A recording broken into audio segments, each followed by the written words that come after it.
الحمد لله رب العالمين والصلاة والسلام على محمد الخاتم الأنبياء والمرسلين وعلى تابع الأتم إمامنا المهدي الموعود وعلى آلهما وأصحابهما أجمعين. قال الله تبارك وتعالى في القرآن المجيد والفرقان الحميد: فأعوذ بالله من الشيطان الرجيم. بسم الله الرحمن الرحيم.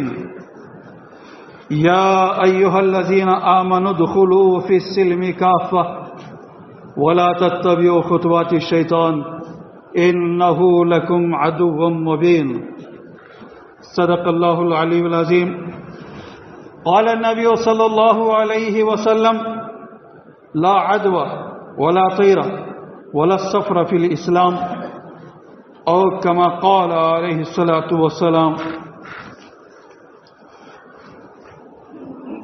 وقال الإمام المهدي الموعود عليه الصلاة والسلام: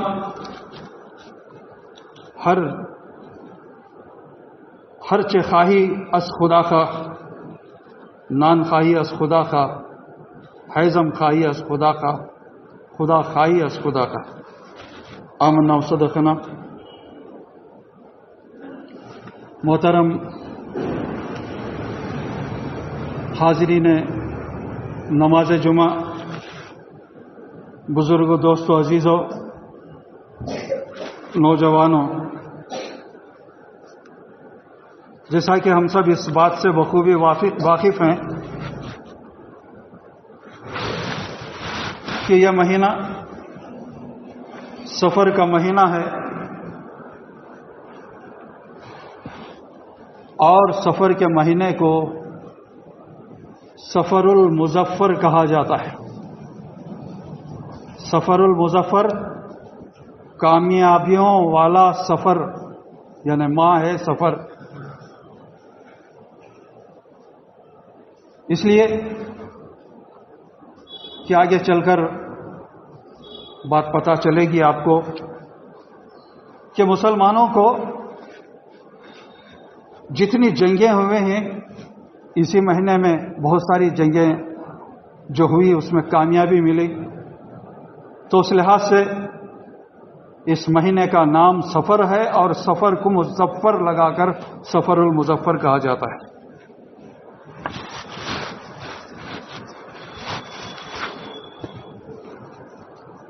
دور جاہلیت میں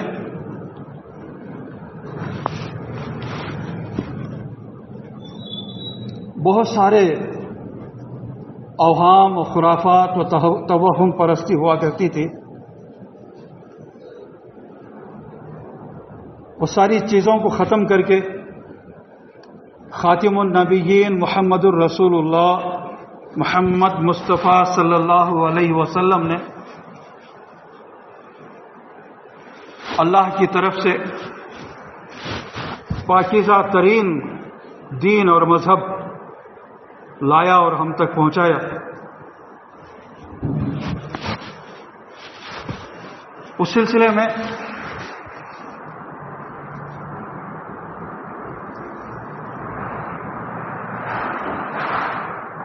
جس وقت توہم پرستی تھی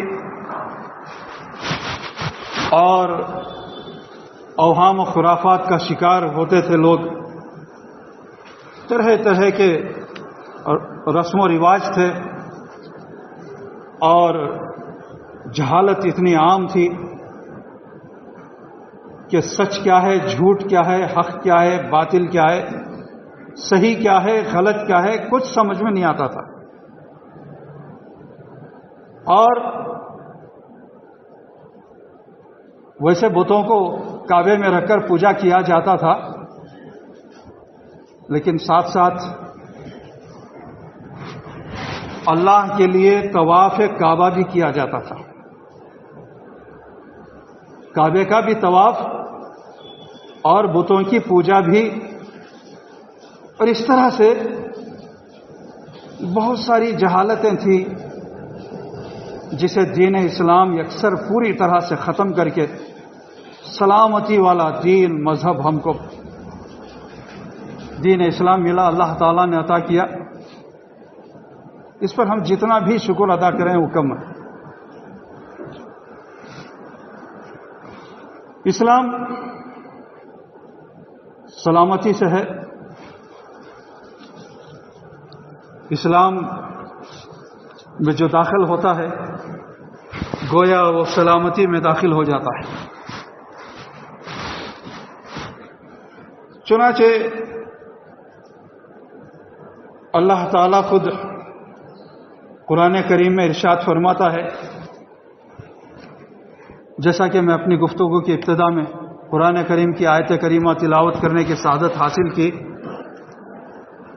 اللہ تعالیٰ نے خود فرمایا یا ایھا الذین آمنوا ادخلوا فی السلم کافہ ولا تتبعوا خطوات الشیطان انہ لکم عدو مبین۔ اب اسلام میں داخل ہو جانے کے بعد چاہیے کہ کسی قسم کی توہم پرستی ہمارے اندر نہ ہو، شرک کی آمیزش ہمارے دین اور ایمان میں، ہمارے عقائد میں نہ ہو، اور اسی طرح سے توہم پرستی سے ہمارا دین اور مذہب، ہمارا ایمان پاک اور صاف اور شفاف ہو، تبھی چل کر ہم صحیح معنوں میں مومن کہلائیں گے۔ ورنہ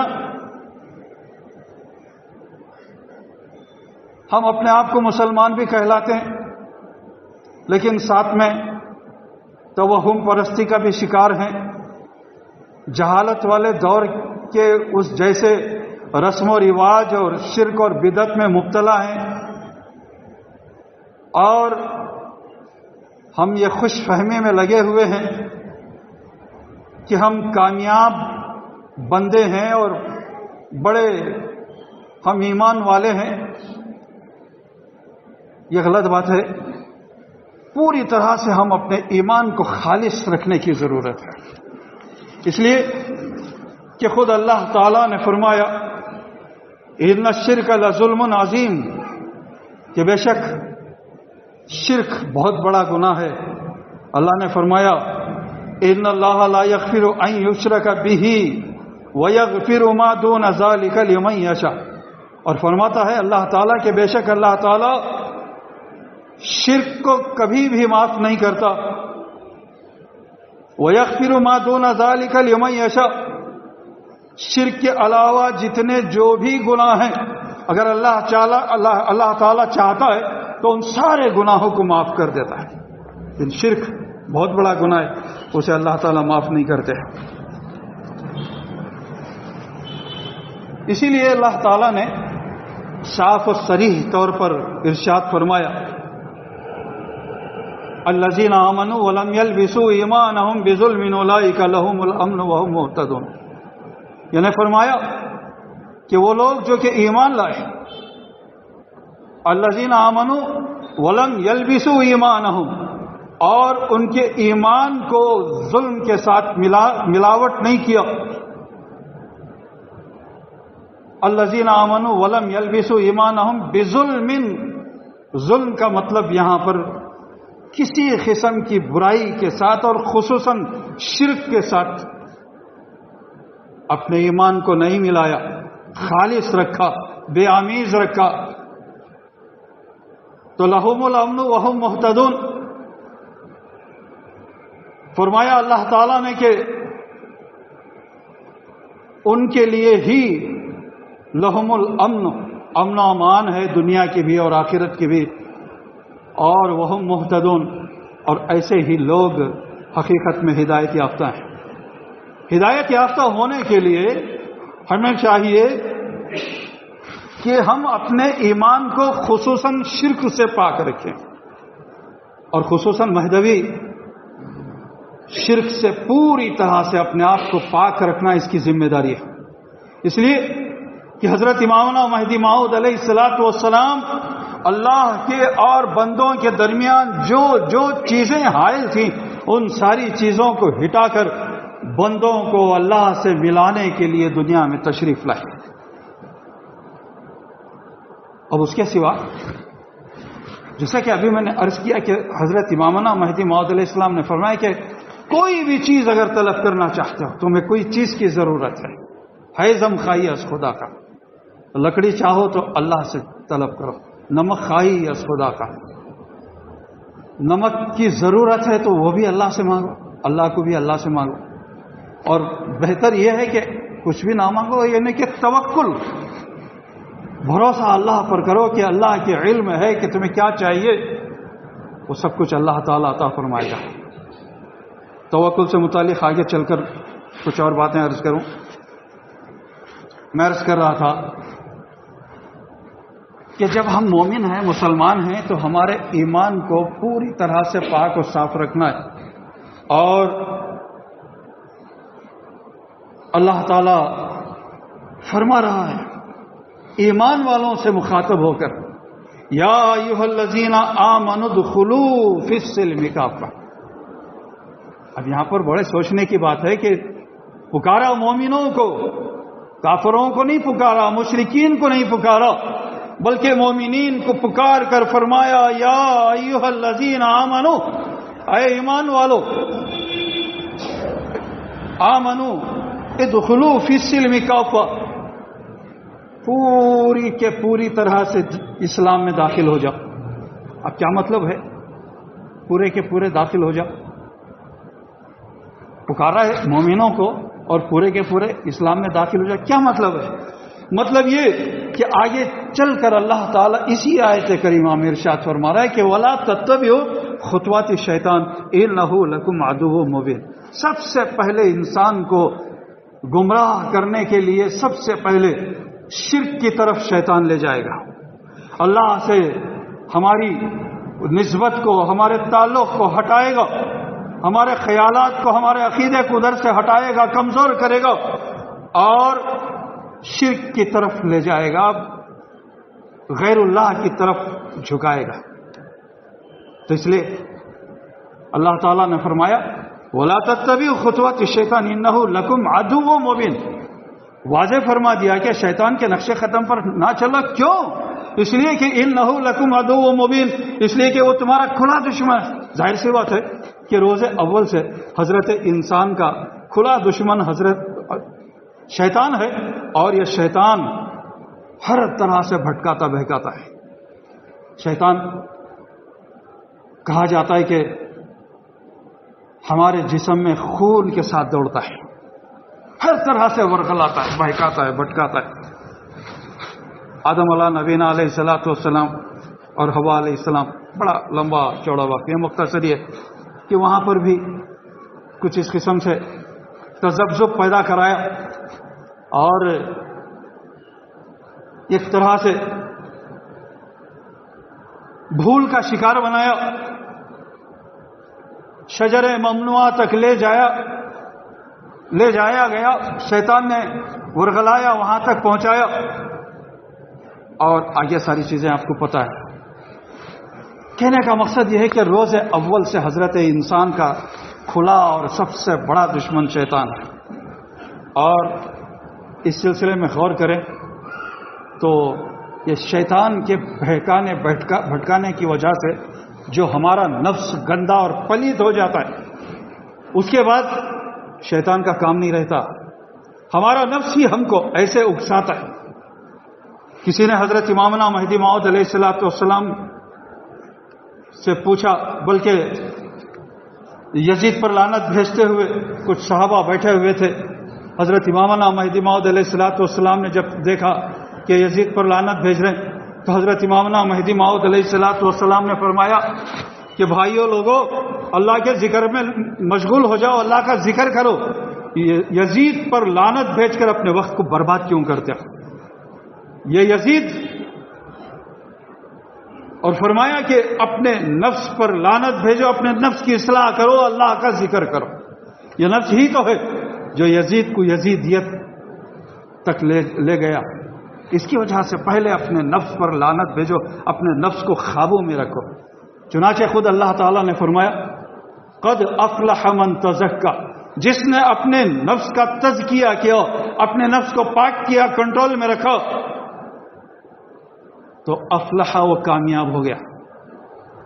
تو اس شیطان سے بچنا چاہیے، اور پوری طرح سے مطلب یہ کہ ہم توحید کا کلمہ توحید پڑھتے ہیں، لا الہ الا اللہ جب پڑھ لیتے ہیں تو ہمیں چاہیے کہ ہر معاملے میں اللہ پر اپنے معاملات کو ڈیپینڈ کریں، اسی پر توکل کریں، اللہ پر بھروسہ کریں، اور پوری طرح سے اللہ کے ہی بنے رہیں، اللہ کے دین پر پوری طرح سے چلنے کی کوشش کریں، پوری طرح سے اسلام میں ایمان میں داخل رہیں، اور جب اسلام کو اپنایا ہے، ایمان لایا ہے، لا الہ الا اللہ کا اقرار کیا ہے، اور کہیں اور طرف ہم جھکتے ہیں، کسی اور طرف ہم اپنے خیالات کو لے جاتے ہیں، اور اللہ کے سوا کسی اور سے ناجائز طریقے سے ڈرتے ہیں، تو یہ ڈر غیر اللہ سے ناجائز طریقے پر جو ڈر ہوتا ہے یہ بھی ایک بت ہے، اور اس بت کو بھی توڑنے کی ضرورت ہے، اس لیے کہ اس بت کو اختیار کریں گے اور اس بت کے سامنے جھکتے جائیں گے تو یہ بھی ایک شرک ہے۔ اس لیے جو لا الہ الا اللہ پڑھ لیتا ہے، لا الہ الا اللہ کو پوری طرح سے عملی طور پر اپنی زندگی میں اتار لیتا ہے تو پکا صحیح مومن و مسلمان ہوتا ہے، پوری طرح سے گویا کہ اسلام میں داخل ہوتا ہے۔ اللہ کے سوا کسی کو معبود نہیں مانتے، لا مسجود الا اللہ، لا مقصود الا اللہ، لا موجود الا اللہ، اللہ کے سوا کوئی موجود نہیں، سوائے اللہ کے کوئی سجدہ کرنے کے قابل نہیں، اور اگر ہمارا مقصود ہے، مطلوب ہے تو اللہ کی ذات ہے، باوجود اس کے ہم کسی اور سے امیدیں رکھیں اور ہم اپنے ایمان کو کمزور کریں، اللہ پر بھروسہ نہ رہے اور کسی اور کے سامنے اس سے امیدیں رکھ کر اس کے سامنے جھکتے رہیں، بے جا بے فضول ہم دوسروں سے ڈر کر اپنی آخرت کو تباہ و تاراج کریں، حق و صداقت کو پامال کریں، جھوٹ کا ساتھ دیں، باطل پرستی کی طرف اپنے آپ کو مائل کریں، اور ڈر کر کے ہم اگر کسی طرح سے کسی جو بڑے بن کر کسی قسم سے بھی ان کا اپنا ایک عہدہ ہوتا ہے، ان کو ڈر کر اگر ہم باطل کا ساتھ دیں، جھوٹ کا ساتھ دیں، غلطی کا ساتھ دیں تو یہ بھی ایک طرح کا جھوٹ کا اور غیر اللہ سے ناجائز طریقے پر ڈرنے کا ایک بت ہے، اس کو گرانے کی توڑنے کی ضرورت ہے۔ اگر ایسا کرتے تو ہم پوری طرح سے ادخلوا فی السلم کافہ، اللہ کے سوا ہے کون؟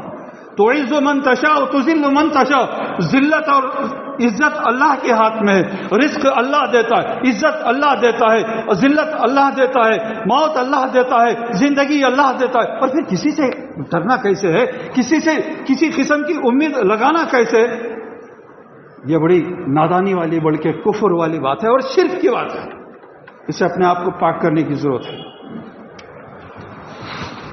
جو حدیث نبی صلی اللہ علیہ وسلم سنانے کی سعادت حاصل کی، ذرا اس طرف بھی اگر ہم حضور صلی اللہ علیہ وسلم کے آستانے پر پہنچ کر حضور صلی اللہ علیہ وسلم کے اس ارشاد کو سمجھنے کی کوشش کریں تو اللہ کے نبی صلی اللہ علیہ وسلم فرماتے ہیں لا عدوى ولا طیر ولا سفر فی الاسلام، اسلام میں کسی قسم کا چھوت چھات نہیں ہے، اسلام چھوت چھات والا مذہب نہیں، اور بیماری کا متعدد ہونا یہ بھی نہیں ہے، اور سفر کا مہینہ اسلام میں منحوس نہیں ہے۔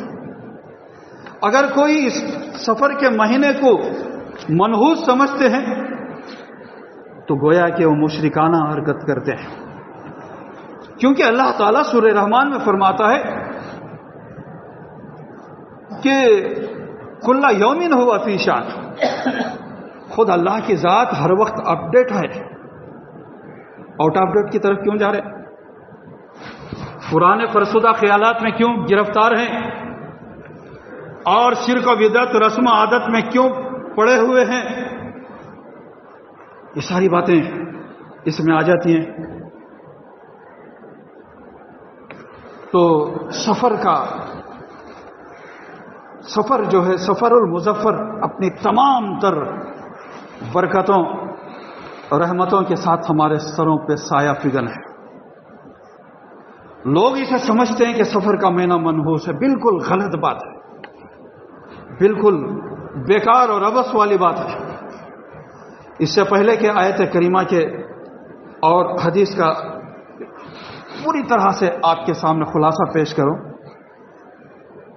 حجۃ الوداع کا وہ واقعہ سناؤں کہ 10 ہجری حجۃ الوداع کے موقع پر خاتم النبیین محمد الرسول اللہ صلی اللہ علیہ وسلم 1,40,000 توحید پرستاران توحید مسلمانوں کے اپنے صحابہ کے سامنے قصوہ نامی اونٹنے پر سوار ہو کر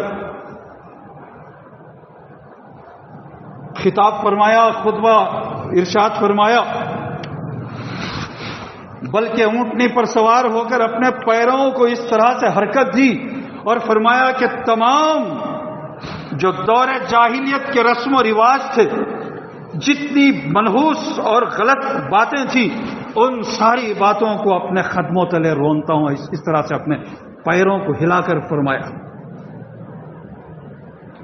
جن رسم و رواج کو، توہم پرستی کو، شرک اور بدعت کو اور توہم پرستی کو اللہ کے رسول خاتم النبیین محمد الرسول اللہ صلی اللہ علیہ وسلم نے اپنے پیروں تلے رون دیا،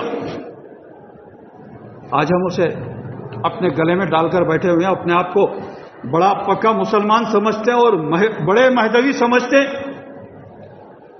مہدی موعود علیہ الصلوۃ والسلام کا دنیا میں تشریف لانا کائے کے لیے تھا؟ مہدی موعود علیہ الصلوۃ والسلام کو اللہ تعالی امت محمدیہ کو ہلاکت سے بچانے کے لیے مبعوث کیا، دنیا میں بھیجا، آپ تشریف لائے۔ سب سے بڑی ہلاکت رسم و عادت، شرک اور بدعت میں مبتلا ہونا، یہ سب سے بڑی ہلاکت ہے۔ اس سے بچانے کے لیے مہدی موعود علیہ السلام دنیا میں تشریف لائے۔ اس کے لیے حضرت نبی کریم صلی اللہ علیہ وسلم نے پیشن گوئی فرمائی تھی کہ وہ آئیں گے، مہدی ہوں گے، یخو المہدی منی یخو عصری ولا یختی، مہدی مجھ سے ہوگا، میرے نقش قدم پر چلے گا، خطا نہیں کرے گا۔ کیا کر صرف گھڑی کرنے اور نیتوں کے کرنے کے سلسلے میں ترغیب دلائی تھی؟ کیا رسم و رواج کا پابند بنایا تھا؟ نعوذ باللہ۔ کیا شرک آمیز حرکات کرنے کے سلسلے میں وہاں کچھ اس قسم کی باتیں تھیں؟ نعوذ باللہ۔ وہ ساری چیزوں کو میان بندہ اور خدا نانست۔ حضرت امامنا مہدی موعود علیہ السلام نے فرمایا کہ بندے اور خدا کے درمیان روٹی حائل ہے، اور یہ جو روٹی حائل ہے نا، یہ روٹی حائل ہو کر پتہ نہیں کیا کیا کرواتی ہے، دین اور ایمان میں خلل پیدا کرتی ہے۔ یہ روٹی حاصل کرنے کے لیے کبھی جھوٹ بولا جاتا ہے، کبھی حرام طریقہ کمانے کا استعمال کیا جاتا ہے، جلد سے جلد اپنے آپ کو مالدار بنانے کے لیے پتہ نہیں کیا کیا کر بیٹھتے ہیں، غلط طریقوں سے کماتے ہیں۔ جبکہ خاتم النبیین محمد الرسول اللہ صلی اللہ علیہ وسلم نے فرمایا، جو جسم حرام کے لقموں سے پروان چڑھتا ہے وہ جسم جنت میں تو کیا جائے گا، جنت کی خوشبو سے بھی محروم رہے گا۔ چنانچہ آپ کے تابع تام حضرت امامنا مہدی موعود علیہ السلام نے فرمایا، حرام کا ایک لقمہ سارے ایمان کو تباہ کر دیتا ہے۔ اور آج ہم روزی روٹی حاصل کرنے کے لیے، پیسہ ٹکا حاصل کرنے کے لیے پتہ نہیں کیا کیا کر رہے ہیں، ہر طرح سے اپنی طرف روٹی کھینچنا اور روٹی پر دال کھینچنے کی کوشش کرتے ہیں۔ آم چاہے یا کبھی جدھر چاہے سب گھسٹ، حلال حرام کچھ بھی نہیں۔ تو حضرت نبی کریم صلی اللہ علیہ وسلم نے جن چیزوں کو اپنے پیروں تلے روندا تھا، وہ ساری چیزوں کو آج ہم اپنے گلے کا ہار بنائے رکھیں۔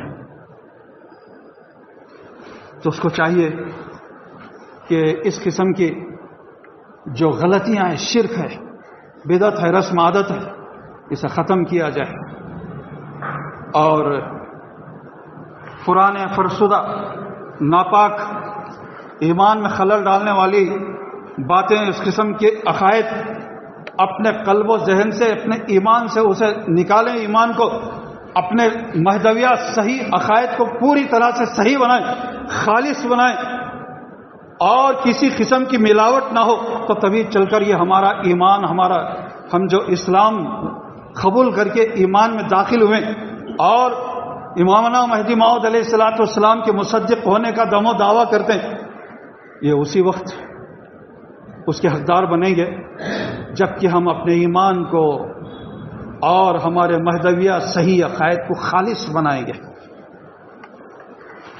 اب یہ سفر کے مہینے میں عجیب عجیب قسم کے عقائد، یہ خوشائن بات ہے کہ پہلے بہت اس قسم کی باتیں ہوا کرتی تھی، اب بہت ساری باتیں ختم ہو گئی، لیکن پھر بھی کہیں نہ کہیں کچھ نہ کچھ پایا جاتا ہے۔ اس لیے عرض کروں کہ چاشمبے کے دن کو منحوس سمجھتے ہیں۔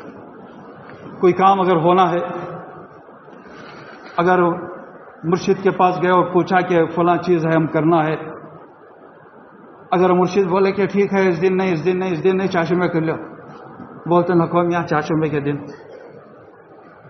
دوسرے دن کون سے بھی رکھ لیں گے، جبکہ چاشمبے کو رسول اللہ صلی اللہ علیہ وسلم نے کامیابی والا دن بتایا۔ رسول اللہ صلی اللہ علیہ وسلم نے فرمایا ما من امر بدأ یوم الاربعاء الا وقد تم، ہر وہ کام جو چہارشنبے کو شروع کیا جاتا ہے ضرور وہ پورا ہو کر رہتا ہے، اللہ تعالیٰ اسے کامیابی عطا فرماتا ہے۔ رسول اللہ صلی اللہ علیہ وسلم چاشمبے کو منحوس ہونے کے سلسلے میں منع کر رہے ہیں اور چاشمبے کے دن کے کاموں کو پورا ہونے کے سلسلے میں پوری طرح سے گویا کہ بشارت دے رہے ہیں۔ اور یہی نتیجہ ہے کہ دینی مدارس میں جب ہم پڑھتے تھے تو مدرسہ جس تاریخ کو بھی کھل جائے طلباء کی آمد ہوتی رہتی، اس سال کا درس شروع ہونے کے لیے چہارشنبے کے دن کو طے کیا جاتا تھا۔ اور آج بھی ہمارے پاس بھی ایسی بہت بزرگان دین کی یہ معاملات ہیں جو سمجھتے ہیں، وہ کرتے ہیں، جو درمیان میں خلل پیدا کرتے ہیں، علم کی کمی کی وجہ سے یا علم کے پوری طرح سے نہ ہونے کی وجہ سے طرح طرح کے من گھڑت باتیں، خیالات کو، عقائد کو جو دین اسلام میں داخل کرتے ہیں اور اسے اضافہ کرتے ہیں۔ خود اللہ تعالیٰ فرما رہا ہے لا تغلو فی دینکم، تم اپنے دین میں غلو نہ کرو، کمی بیشی نہ کرو، ایکسٹرا فٹنگ نہ کرو۔ تو یہ کرتے جا رہے ہیں، جس کی وجہ سے ہم صحیح معنوں میں مہدوی نہیں ہیں۔ مہدوی شرک اور بدعت سے، رسم و عادت سے پاک ہوتا ہے، اور یہاں ہمارے پاس پتہ نہیں کیسی کیسی توہم پرستی ہے، کتنے شرک آمیز حرکات و سکنات ہیں، کیسے کیسے بدعات اور رسم و عادات ہمارے پاس موجود ہیں۔ اس کو ختم کرنے کی ضرورت ہے۔ اور 4 دن میں 13 تاریخ بھی آئیں گے سفر کے۔ پہلے بہت کچھ ہوتا تھا، 13 تاریخ کو 13 تیزی کہا جاتا تھا، آج بھی کہتے ہیں کہنے والے، اور اس دن صدقے نکالے جاتے اور ہم بچپن میں دیکھتے تھے، اور اس وقت یہ آج کی طرح کی پیکنگ والا زمانہ نہیں تھا۔ گھر میں پکوان کا تیل لانا تو کوئی کٹوری یا کوئی شیشی وغیرہ بوتل لے جاتے اور اس سے دکان میں اتنے پیسے کا تیل تو لیتے آتے تھے، تو کٹوری وغیرہ میں گھروں سے کچھ ایسا معاملہ ہوتا تھا 13 سفر کو کہ کٹوری میں دکان سے تیل لے لیے، میٹھا تیل جسے بولتے تھے، اور اس میں 2-3 سوئیاں ڈال دیتے۔ وہ میٹھا تیل، وہ سوئیاں لاکھوں میاں کے گھر میں، کیا یہ بولے میٹھا تیل میاں، میٹھا تیل برابر یہ سوئیاں کیسے؟ نہیں میاں، وہ اماں بولی وہ لے جا کو میاں کیا دے دی اور کو۔ اچھا تیل کے ساتھ سوئیاں کھا گئے تو میاں مر گئے، کیا کرنا؟ نہیں میاں کیا ہے کہ معلوم نہیں۔ یہ عورتیں ہیں نا، اگر عورت ناقص العقل ہوتی ہے، لہذا نبوت اس کو نہیں دی گئی، شریعت کے احکام کی اسے نافذ کرنے کے سلسلے میں ذمہ داری نہیں، سب سے بڑھ کر یہ کہ نبوت نہیں دی گئی، نبوت اگر دی جاتی تو پتہ نہیں اپنی طرف سے کیا کیا شامل کرتی. میں عام بات کر رہا ہوں. اس لیے جو ہے ہم کو چاہیے کہ خود قرآن کریم میں اللہ تعالیٰ فرماتا ہے قوا انفسکم واہلیکم نارا، تم اپنے آپ کو بھی اپنے گھر والوں کو بھی جہنم کی آگ سے بچاؤ. اور ہم ہیں کہ گھر والے یعنی عورتوں کے پابند ہو گئے، ان کی اتباع میں چلتے. بڑے افسوس کی بات ہے. اللہ تعالیٰ اور رجال قوامون علی النساء بتایا، مردوں کو عورتوں پر حکم بڑا نگران بنا کر بنایا. گھروں میں عورتوں کی چلتی ہے. یہاں کدوری گئے سال بھی نہیں کرے، اس سال کر رہی. ہماری جورو بلی ضرور سے اپیانا کرتے. ٹھیک ہے آ جائیں گے. نہیں میاں گئے سال بھی اس سے پہلے بھی نہیں کرے. ٹھیک ہے نہیں کرے تو اب کر رہی نا، آ جائیں گے. نہیں وہ نہیں کرے تو اسے کیا بھی ہوتا ہے کہ ہمیں کچھ بھی نہیں ہوتا، جاؤ. اس قسم کے فرسودہ خیالات کندوری کے نہ کرنے کی وجہ سے پریشان ہو جاتے ہیں. نماز نہیں پڑھی تو کوئی پریشانی نہیں، نعوذ باللہ من ذالک. کہنے کا مقصد یہ ہے، اگر آخری 4 شعبے آگے میں نے عرض کیا کہ آخری 4 شعبے کے نام پر بہت زیادہ واہی تباہی ہوتی تھی. ابھی کہیں کچھ ہوتا ہے، ذرا اس کا نقشہ بدل کر ہو رہا ہے. آخری 4 شعبے کو عقیدہ، یہ صرف ہماری قوم میں نہیں بلکہ ہمیں پتہ ہے دوسری طرف بھی اس قسم کے خیالات اور باتیں توہم پرستی ہے. کہتے ہیں کہ رسول اللہ صلی اللہ علیہ وسلم بہت بیمار ہو گئے.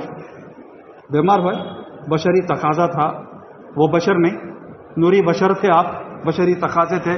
بیمار ہوئے، ٹھیک ہے بیمار ہوئے. اب کب بیمار ہے کیا ہوا آگے چل کر عرض کروں. اب بیمار ہوئے تو بہت زیادہ بیمار ہو کر جب ذرا صحت ہونے لگی تو کہا جاتا ہے من گھڑت باتیں جو فرسودہ خیالات ہیں اس کے مطابق یہ بات آتی ہے کہ حضور صلی اللہ علیہ وسلم کو شدید سر میں درد ہوا اور اسی میں آپ کا وصال ہوا. یہ تو ایک الگ ایک بات ہے. لیکن کہا جاتا ہے کہ بہت بیمار ہو گئے رسول اللہ علیہ وسلم. ذرا اٹھ کر تھوڑا سا چلنے لگے تو جنگل کے میدان کی طرف گئے. جنگل کی طرف میدان کی طرف گئے. ہریالی کھندل کو آئے. ہریالی کھندل کر آنے میں رسول اللہ علیہ وسلم کی صحت حشاش بشاش ہو گئی. نعوذ باللہ. کیا رسول اللہ صلی اللہ علیہ وسلم اتنے محتاج ہیں؟ نعوذ باللہ. رسول اللہ صلی اللہ علیہ وسلم کی ذات گرامی مرتبت تو وہ ہے جن کے انگلی کے ایک اشارے سے چاند 2 ٹکڑے ہو گیا. یہ تو بات کی بات تھی، نبوت کے بعد کا واقعہ ہے. لیکن واقعات کے قرینے سے پتہ چلتا ہے کہ حلیمہ سعدیہ رضی اللہ تعالی عنہا کے گھر، اب اس وقت کے گھروں کے امیجنگ کیجئے، تصور کیجئے. تھوڑی سی جھونپڑی وغیرہ ہوتی تھی، اسے ذرا ہوا کھانے کے لیے، ذرا ٹھنڈا محسوس کرنے کے لیے گھر کے صحن میں بچے بڑے بیٹھتے تھے، لیٹتے تھے، کھڑے ہوتے تھے. تو اس طرح سے ٹھنڈا محسوس کرنے کے لیے حلیمہ سعدیہ رضی اللہ تعالیٰ عنہ رسول اللہ صلی اللہ علیہ وسلم جب چھوٹے سے بچے تھے تو اس کھلے میں ڈالتی، آپ کو وہاں پر لٹاتی. اور حضرت واقعیت کے قرینے سے پتہ چلتا ہے کہ خاتم النبیین محمد الرسول اللہ صلی اللہ علیہ وسلم 40 سال کے ہوئے، وہاں وہی نازل ہونا شروع ہوئی. اور پھر جب نبوت کے اس برحق ہونے کے سلسلے میں معجزہ طلب کیا تو وہ اشارہ کیا تو چاند کے ٹکڑے ہو. یہ بات کی بات ہے. لیکن رسول اللہ صلی اللہ علیہ وسلم ابھی بچے ہیں، اپنے بستر پر آرام فرمائے. حلیمہ سعدیہ کے گھر ہیں، کھلے میں آپ کے لیے آرام کا انتظام حلیمہ سعدیہ نے کیا ہے. رات کا موقع ہے اور رسول اللہ صلی اللہ علیہ وسلم بستر پر لیٹے ہوئے. اب بچے جب لیٹتے ہیں تو اپنے ہاتھ پیروں کی ہلا کر کھیلتے ہیں. رسول اللہ صلی اللہ علیہ وسلم بھی جب چھوٹے بچے تھے، کھلے میں سعدیہ حلیمہ نے جب لٹایا تھا تو ہاتھ پیر ہلاتے کھیلتے. چاند نظر آ رہا تھا. واقعے کے قرینے سے پتہ چلتا ہے کہ چھوٹے سے بچے، چاند نظر آ رہا ہے اور رسول اللہ صلی اللہ علیہ وسلم اپنے اس چھوٹے سے بستر میں معصوم سے بچے اپنے ہاتھوں کو ہلا رہے ہیں اور چاند کو دیکھ کر چاند کی طرف یوں جب کریں تو چاند ادھر آ جا رہا ہے، پھر ادھر کا ہاتھ یوں ہلا رہی تو پھر چاند ادھر آ جا رہا ہے۔ یہ حضور صلی اللہ علیہ وسلم کے بچپن کا واقعہ ہے، اس لیے کہ رسول اللہ علیہ وسلم نے یہ بھی فرمایا کہ میں اس وقت بھی نبی تھا جب آدم مٹی اور پانی کے درمیان تھے۔ تو کہنے کا مقصد ہے کہ رسول اللہ صلی اللہ علیہ وسلم کسی طرح سے کسی کے محتاج نہیں سوائے اللہ کے۔ اب اگر ذرا سا بھی خیال بھی پیدا ہوتا کہ میں بڑا بیمار ہوں یا اللہ مجھے راحت و سکون و شفا عطا فرما تو صحت مند ہو جاتے، ہریالی بدلنے کیوں جاتے؟ بالکل جھوٹ ہے، رسول اللہ علیہ وسلم پر نعوذ باللہ بہتان ہے، اور رسول اللہ صلی اللہ علیہ وسلم نے فرمایا کہ مجھ پر جو جھوٹ اور بہتان باندھے وہ اپنا ٹھکانہ جہنم میں بنا لے۔ تو رسول اللہ صلی اللہ علیہ وسلم کا حقیقت یہ ہے کہ 2 ربیع الاول یعنی آپ کو 2 ربیع الاول سے پہلے آپ بہت زیادہ سفر کی آخری تاریخ میں آخری تاریخ میں رسول اللہ علیہ وسلم بیمار ہوئے اور حضور صلی اللہ علیہ وسلم کو سخت سر کا درد لاحق ہوا اور اسی میں آپ کا وصال ہو گیا۔ یعنی آخری تاریخوں میں بیمار ہوئے تو کتنے دن بیمار ہوئے یہ ساری باتیں جب آتی ہیں تو وہاں پر آخری چاشمے کا کوئی تصور ہی نہیں، پھر یہ آخری چاشمہ کہاں سے نکال کر لائے، یہ سب عورتوں کی پیداوار ہے۔ تو اس طرح سے ایک تو وہ بات نہیں ہے اور اسے ایک بہانہ بنا کر گویا کہ تفریح اور آزادی سے گھومنا پھرنا یہ مقصد ہوتا ہے جو اس قسم کی عورتیں ہیں، اور اس وقت بہت زیادہ ہوتا تھا، ہم دیکھتے تھے، لیکن اب شاید اس کی کمی ہے، لیکن پھر بھی کہیں نہ کہیں موجود ہے۔ اور اس قسم کی عورتوں کو جب دیکھا اکبر الہ آبادی نے تو کہا بے پردہ کل جب آئیں نظر چند بیویاں اکبر زمین میں غیرت قومی سے گڑ گیا، پوچھا جو ان سے پردہ تمہارا وہ کیا ہوا؟ کہنے لگیں کہ عقل پہ مردوں کی پڑ گیا۔ بے پردہ ہو کر ادھر ادھر گھومنا، پتہ نہیں کیا کیا واہیات تباہیات بچانا، یہ عورتوں کا ایک مشغلہ ہوتا ہے، کچھ نہ کچھ بہانہ چاہیے، آخری چاشمے کا بہانہ چاہیے، پتہ نہیں اور کیا کیا چاہیے، اس میں کر کے وہ گھومنا پھرنا آزادی کے ساتھ واہی تباہی مچانا یہ چاہتی ہے، ان کو منع کرنا ہے۔ عورتیں حکم ہیں، نگران ہیں، اس قسم کی حرکتوں سے، اس قسم کے کاموں سے منع کرنا، روکنا، خوابوں میں رکھنا مردوں کا کام ہے۔ الرجال قوامون علی النساء قوا انفسکم واہلیکم نارا۔ تو اکبر الہ آبادی کا آپ نے اس کے متعلق جو شعر سنا کہ پوچھا عورتوں سے یہ تمہارا پردہ کہاں گیا؟ عورتوں نے کہا کہ وہ پردہ ہمارے مردوں کی عقلوں پہ پڑ گیا ہے، مردوں کی عقلوں پر پردہ ڈال کر پتہ نہیں کیا کیا واہیات اور تباہیات مچاتی ہیں عورتیں، معاف کیجیے گا۔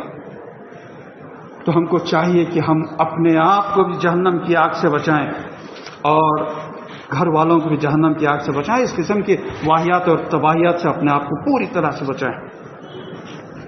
اسی طرح سے بہت ساری باتیں آتی ہیں۔ 13 تیزی کی بات کر رہا تھا کہ اس میں 13 تیزی کے نام پر اس دن وہ روٹیاں پکاتے ہیں اور اس میں کچھ وہ لگاتے ہیں تو کر کے وہ روٹیاں تقسیم ہو رہی ہیں، وہ ہو رہا ہے۔ ارے دوسرے دن بھی پکا کر کھاؤ، اسی قسم کی روٹیاں بناؤ، اگر اتنی بڑی خواہش ہے تو کھاؤ، ایک دن آڑ کھاؤ۔ سفر کی 13 تاریخ کو بنانا اور وہ روٹیاں تقسیم کرنا یہ کہاں سے طے ہے؟ یہ سب من گھڑت باتیں ہیں، من گھڑت اعمال ہیں، من گھڑت حرکتیں ہیں، اسے ختم کرنے کی ضرورت ہے۔ اسی کو حضرت امامنا مہدی موعود علیہ السلام نے فرمایا کہ جو شخص رسم عادت شرک و بدعت میں مبتلا ہوتا ہے اسے دین کا بحرہ نہیں ملتا۔ اور یہ ساری چیزیں میں عرض کر رہا تھا کہ حدیث نبوی صلی اللہ علیہ وسلم اس میں جو میں اپنی گفتگو کی ابتدا میں اس حدیث کو سنانے کی جو سعادت حاصل کی، خود اللہ کے نبی صلی اللہ علیہ وسلم نے فرمایا جو سفر کو منحوس سمجھتے ہیں اور اس وقت کا معاملہ ایسا تھا کہ اگر کہیں جانا ہو، کوئی تجارت کے سفر پر نکالنا ہو، کوئی بھی بڑا سفر کرنا ہو، تو اس وقت کا طریقہ تھا کہ گھر میں کبوتر جیسے کوئی پرندہ یا کبوتر، اسے لے کر گھر کے باہر دہلیز پر پہنچتے اور اسے یوں ہوا میں اڑا دیتے. وہ سیدھی جانب اڑ گیا تو سمجھتے کہ ہمارا سفر کامیاب ہوگا، وہ سفر کے لیے نکلتے. اگر الٹی جانب نکل گیا تو سمجھتے کہ یہ اب ہمارا سفر کرنا نقصان دہ، یہ سمجھ کر واپس اپنے گھر واپس اندر داخل ہو جاتے. یہ اور اس قسم کی بہت ساری، اور آج بھی ہے نا ہمارے پاس، چپکلی آواز کرتی ہے تو ادھر وہ یوں یوں چھٹکیاں بجاتے ہیں. کیا کر رہے ہیں؟ چپکلی پکاری، اس واسطے اسے خاموش کرے. پکارنے دیو، اس کے پکارنے کیا ہوتا ہے پتہ نہیں. ایسے کتنی آوازیں، بےہودہ آوازیں ہم انسانوں کے درمیان سے نکلتی ہیں، اس کا کوئی وہ نہیں. حرام گانے سننا حرام ہے، پتہ نہیں اور کیا کیا حرام قسم کی آوازیں نکلتی ہیں. اس سے بچو. یہ چپکلی اللہ کی مخلوق ہے، وہ کچھ اس کی آواز نکل رہی ہے تو کیوں پریشان ہو رہے ہیں؟ اور راستہ جا رہے ہیں، بلی ادھر سے ادھر آڑی چل گئی تو راستہ بدل جاتے ہیں، پلٹ جاتے واپس، نہیں تو رک جاتے. کوئی بھی ایک آگے گیا تو پھر اس کے بعد ہی نہ جاتے. کئی کو اس لیے کہ یہ بھی ایک عقیدہ بنا ہوا ہے کہ بلی آڑی چل گئی تو جو کام کو جاری کام نہیں ہوتا. تو یہ اسی طرح کا عقیدہ ہوا جس طرح سے کہ دور جاہلیت میں ہوا کرتا تھا کہ پرندے کو چھوڑا اور وہ پرندہ سیدھی جانب نکل گیا تو کامیاب سفر، نہیں تو نقصان. یہ اسی طرح کا معاملہ ہوا. ارے بیچ میں لوگوں کے بیچ میں سے انگار لے کو جاؤ نا، اب یہ دینے کو بیچ میں سے چلا لینا کیا ہے؟ یہ بڑا سوچنے کی بات ہے. کنڈی ہل گئی تو ہلاؤ نا کو جی کنڈی. کوا پکارے تو یار اڑا رہا کوا کو. مہمان آ جاتے، آنے دیو، مہمانوں کو آنے دیو. اس لیے آنے دو کہ حضرت ابو طلحہ رضی اللہ تعالی عنہ، ان کا ایک واقعہ سناؤں.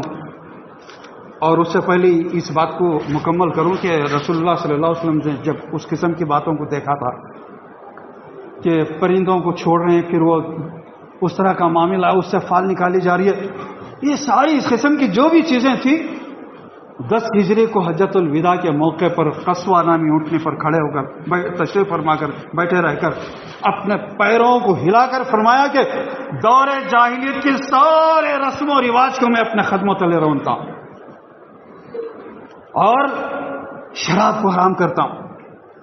اور اسی قسم سے پتہ نہیں کیا کیا چیزیں تھیں، وہ ساری چیز سود، جتنے سود کے معاملات ہوئے تھے وہ ساری چیزوں کو ختم کرتا ہوں.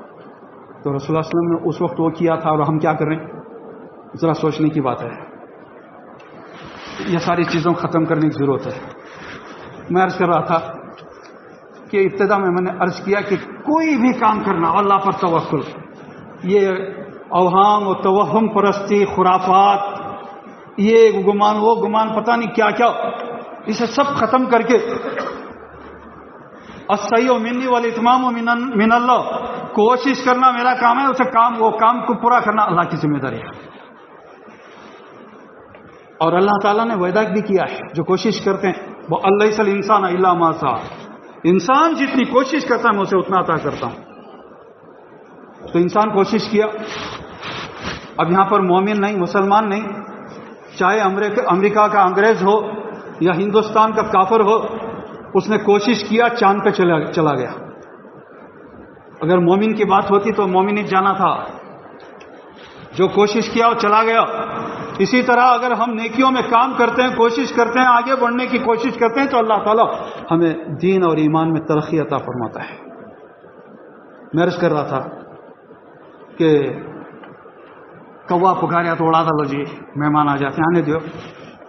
مہمان کے آنے سے بڑی برکت ہوتی ہے. مہمان آتا ہے تو وہ اپنا رزق اپنے ساتھ لاتا ہے. ایک مرتبہ کا واقعہ ہے، خاتم النبیین محمد الرسول اللہ صلی اللہ علیہ وسلم اپنے صحابہ کی جھرمٹ میں مسجد نبوی میں تشریف فرمائے. اچانک ایک مسافری، ایک بدوی، بھوکا پیاسا آدمی آیا اور اس کے الفاظ سے پتہ چلتا ہے کہ وہ مسلمان بھی تھا. آ کر سب حضور سے ارشادات سننے میں مشغول و مصروف ہیں، ہماتن گوش ہیں، لیکن وہ اچانک آ کر پہنچا اور ندا دیا، السلام علیکم یا ایھا النبی۔ اتنا کہہ کے بعد میں فوراً کہنے لگا کہ میں بڑا بھوکا پیاسا ہوں، مجھے کھانے کا انتظام کریں۔ صحابہ ادھر ادھر گھوم کر دیکھنے لگے کہ کون ہے کہ ہم یہ اتنی اچھی باتیں سن رہے ہیں، یہاں کھانا طلب کر رہا ہے۔ رسول اللہ صلی اللہ علیہ وسلم فوراً اپنی گفتگو کو روک کر تمام اپنے وہ صحابہ کے مجمع میں سوال کیا کہ تم لوگوں میں کون ایسا آدمی ہے جو میرے اس مہمان کی مہمان نوازی کرے۔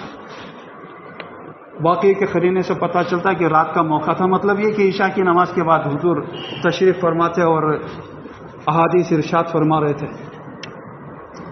حضرت ابو طلحہ رضی اللہ تعالیٰ عنہ کھڑے ہوئے، دوسرے بھی اٹھ رہے تھے، اٹھنے کی کوشش کر رہے تھے لیکن جھٹ سے اڑ گئے حضرت ابو طلحہ رضی اللہ تعالیٰ عنہ۔ فرمائے کہ اللہ کے نبی، یہ ذمہ داری، یہ سعادت آپ کے اس مہمان کی مہمان نوازی مجھے عطا کر دیجیے گا۔ نبی کریم صلی اللہ علیہ وسلم اس مہمان کو ابو طلحہ کے ساتھ بھیج دیا۔ ابو طلحہ اپنے گھر کی طرف رواں دواں ہیں، وہ مہمان کو لے کر، مہمان رسول کو لے کر قریب پہنچے، گھر آیا، دستک دی، ابو طلحہ کی زوجہ دروازہ کھولی، اندر داخل ہو کر اس مہمان کو تھوڑی دیر کے رکنے کے لیے کہا اور اندر داخل ہو کر کہنے لگے کہ کھانا کتنا ہے، کیا پکائی ہو؟ پوچھا کیوں، کیا بات ہے؟ ایک مہمان آیا ہے، اسے کھانا کھلانا ہے۔ بیوی نے کہا کہ صرف ایک آدمی کا کھانا تھا، اور بچے دو ہیں، ان کو تقسیم کر کے آدھا آدھا کھلا کر سلا دینے کا ارادہ تھا، میں اور آپ بھوکے سو جائیں گے، یہ میرا مقصد تھا۔ اب مہمان آیا ہے تو پھر بچوں کا کیا ہوگا، ہمارا چھوڑیے۔ تو فوراً ابو طلحہ کہنے لگے ٹھیک ہے، یہ باتیں تو اپنی جگہ ہیں، لیکن یہ مہمان کوئی معمولی مہمان نہیں ہے، یہ مہمان بھی ہے اور مہمان رسول ہے۔ مہمان رسول کو کھانا کھلانا ہے، جتنا ہے وہ رکھ دو۔ پھر وہ خوش بخت بیوی نے کہا کہ ٹھیک ہے، جب اللہ کے رسول کا مہمان ہے تو ہم بھی تیار ہیں قربان، ہمارے بچے، ہمارے پاس جو کچھ ہے وہ قربان، رسول اللہ صلی اللہ علیہ وسلم پر قربان۔ مہمان کو اندر بلایا گیا، دسترخوان بچھایا گیا اور ابو طلحہ اندر گئے، جا کر بیوی کو ایک ترکیب سکھائی، کہا کہ کھانا رکھو، چراغ بھی وہاں رکھ دو، اس کے سامنے بھی ایک رکابی رکھنا، پلیٹ جسے کہتے ہیں آج کل، میرے سامنے بھی ایک رکھنا۔ منہ تکنے لگی بیوی، اس کے سامنے رکھیں گے کھانا ایک آدمی کا، وہ کھائے گا آپ کے سامنے؟ کیا میں کہہ رہا ہوں، ذرا اور کچھ سن لو۔ پھر ابو طلحہ نے کہا کہ رکھ دینا میرے سامنے بھی ایک رکابی۔ اور جب مہمان کھانا لینے لگے گا اس وقت کسی طرح سے کوشش کر کے چراغ گل کر دوں گا، بجھا دوں گا، اسے بند کر دوں گا، اور اسے درست کرنے کے لیے تمہارے حوالے کروں گا، اور اتنی دیر تک وہ چراغ کو درست کرتے رہنا کہ اتنی دیر میں مہمان کھانا کھا لے، اندھارا رہے اور وہ یہ سمجھتا رہے کہ میں بھی اس کے ساتھ کھا رہا ہوں، وہ آرام سے وہ پیٹ بھر کر کھانا کھا لے۔ اس لیے تم چراغ میں گل کر کے، بند کر کے، اسے آف کر کے میں تمہارے حوالے کر دوں گا، اور تم اسے ادائیں کرتے رہنا اسے درست کرنے کی۔ پھر اسی طرح سے ہوا، دستر بچھایا گیا، کھانا رکھا گیا، ابو طلحہ کے سامنے رکابی اور مہمان کے سامنے ایک رکابی رکھی گئی، اور وہ مہمان لیتا جا رہا ہے، کھاتا جا رہا ہے، لیتا جا رہا ہے، کھاتا جا رہا ہے۔ چراغ گل ہے، چراغ آف کر دیا گیا۔ پھر جب کھا کر فارغ ہو گئے مہمان، بھائی ابو طلحہ میں پیٹ بھر کے سیر ہو کے کھانا کھا چکا ہوں، اللہ کا شکریہ، آپ کا شکریہ، اللہ کے رسول صلی اللہ علیہ وسلم کا شکریہ ادا کرتا ہوں۔ اٹھ کھڑا ہوا، اب اسے رخصت کیا، دروازے تک گیا، اسے رخصت کیا گیا، پھر اس کے بعد آئے اندر اور چراغ پھر سے جلایا، اسے روشن کیا گیا، دیکھا یہ کھانا ویسے ہی موجود ہے۔ ابو طلحہ نے سوچا کہ کیا کھانے کی ایکٹنگ کر کے چلا گیا؟ پھر اس کی جب پلیٹ وہ رکابی دیکھی گئی تو وہ استعمال شدہ ہے، اس میں کھایا ہوا ہے، سمجھے کہ نہیں کھا لیا ہے، لیکن کھانا اتنے کا اتنا ہی ہے۔ ابو طلحہ بے ساختہ فرمانے لگے کہ حضور صلی اللہ علیہ وسلم کا معجزہ ہے، ہمارے پاس ایک آدمی کا کھانا تھا اور ہم نے حضور کے مہمان کا احترام کر کے اسے مہمان ہونے کی حیثیت سے بھی ریسپیکٹ دی، عزت دی۔ ایک تو رسول اللہ صلی اللہ علیہ وسلم کا مہمان تھا، دل و جان سے ہم نے مہمان نوازی کی، اللہ تعالیٰ نے اس کی برکت سے اور حضور کے معجزے سے کھانے میں برکت عطا کر دیا۔ چلو ہم بھی کھاتے ہیں، شوہر بھی کھا رہی، بیوی بھی کھا رہی، بچوں کو بھی کھلا رہی، پھر وہ کھانا جیسے کا تیسا ہے۔ پھر آرام کرنے لگے، سو گئے، فجر کی نماز کو اٹھے۔ یہ ذرا بڑا سننے کی بات ہے، اللہ کا جو ہو جاتا ہے نا، اللہ پر جو پورا بھروسہ رکھتا ہے اللہ بھی اس کا ہو جاتا ہے۔ اور ایسی ایک آیت ہے قرآن میں، ابھی میں عرض کروں، اسے سنانے کی سعادت حاصل کروں۔ یہ رات ہوئی، سو گئے، آرام کیا، صبح ہوئی فجر کی نماز کے لیے، ابو طلحہ مسجد نبی پہنچے، دوسرے بھی پہنچے، نماز ہوئی۔ نماز ہو کر جب حضور صلی اللہ علیہ وسلم ارشادات فرمانے، احادیث بیان کرنے کے لیے جب پلٹے، ابو طلحہ پر جب نظر پڑی تو بلایا قریب، ابو طلحہ ذرا جلدی سامنے، سرعت کے ساتھ آ جاؤ، سرعت بے سرعت، جلدی جلدی آؤ۔ ابو طلحہ پریشان ہو گئے کہ کیا پتہ نہیں کل مہمان نوازی میں کوئی کوتاہی تو نہیں ہوگی، پریشان ہے، شرابور ہو رہے پسینے سے۔ قریب جب ہوئے، رسول اللہ صلی اللہ علیہ وسلم نے گلے لگا کر مبارکبادی دی۔ اللہ کے رسول آپ مجھے گلے لگا رہے ہیں، اس سے بڑی خوش نصیبی میری اور کیا ہو سکتی ہے؟ یہ مبارکبادی کون سی ہے؟ مبروک مبروک، ایسی مبارکبادی میں مجھے یہ بھی تو بتا دیجیے اللہ کے رسول۔ تمام صحابہ کے سامنے ارشاد فرمایا نبی کریم صلی اللہ علیہ وسلم، ابو طلحہ تو جانتا ہے اللہ تجھ سے کتنا خوش ہے، تیری بیوی سے کتنا خوش ہے، کل رات کی جو تم نے ادائیں کی ہیں، اللہ تم میاں بیوی پر اتنا خوش ہو گیا تھا۔ اے طلحہ تیری شان میں آیت اللہ تعالیٰ نے نازل کی ہے، اللہ فرماتا ہے من کان للہ کان اللہ لہ، جو اللہ کا ہو جاتا ہے اللہ اس کا ہو جاتا ہے، ومن یتوکل علی اللہ فہو حسبہ، جو اللہ پر توکل کرتا ہے اللہ اس کے لیے کافی ہے۔ کسی اور طرف جھکنے کی، کہیں اور پھڑپھڑانے کی، کہیں اور ہاتھ پیر مارنے کی، کہیں اور جھگڑنے، تڑپنے، بھاگنے، دوڑنے کی کوئی ضرورت نہیں۔ ومن یتوکل علی اللہ فہو حسبہ، جو اللہ پر مکمل بھروسہ کرتا ہے اللہ اس کے لیے کافی ہے۔ آخر میں ایک میسج یا دعا کے طور پر میں آپ کو بتاؤں، جب بھی آپ گھر سے کسی کام کے لیے نکلتے ہیں نا، جائز کاموں کے لیے، پہلے تو آپ ایک مرتبہ بسم اللہ الرحمن الرحیم پڑھیے، اس کے ساتھ ساتھ آیت الکرسی پڑھ لیجئے، اللہ کے حفظ و امان میں آ جائیں گے۔ پھر گھر سے باہر نکلتے ہوئے بسم اللہ توکلت علی اللہ، یہ تو سب کو یاد ہوتا ہے، بسم اللہ توکلت علی اللہ ولا حول ولا قوت الا باللہ۔